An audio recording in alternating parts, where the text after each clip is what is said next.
बिस्मिल्लाहिर्रहमानिर्रहीम। अस्सलामु अलैकुम रहमतुल्लाहि व बरकातुहू। नॉलेज आप कुरान हदीस के चाहने वालों, आपका मेज़बान हाफिज़ आतिफ हुसैन आपकी खिदमत में हाजिर है।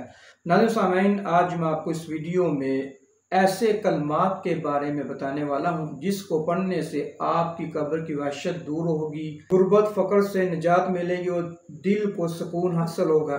वो कौन से कलमात हैं, सुनिए मेरे नबी का फरमान।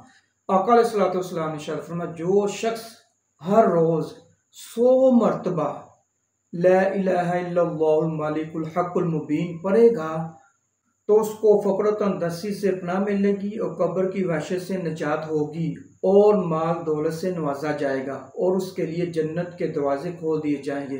तो नाज़रीन सामीन, ये सिर्फ और सिर्फ डेली 100 मरतबा पढ़ना है। आप खुद भी इस पर अमल कीजिए, अपने बच्चों को ज़रूर बताइएगा। तो अल्लाह रब्बुल इज़्ज़त से दुआ है कि हमें आका अलैहिस्सलातु वस्सलाम की तालीमात पर अमल करने की तौफीक अता फरमाए। नाज़रीन सामीन, अगर आपको वीडियो अच्छी लगी आप लाइक कीजिए, शेयर कीजिए और मेरे चैनल को सब्सक्राइब कीजिए। इसके साथ अपने मेज़बान हाफिज़ आतिफ हुसैन को इजाज़त दीजिए। अल्लाह हाफ़िज़, फ़ी अमानिल्लाह। अस्सलामु अलैकुम रहमतुल्लाहि व बरकातुहू।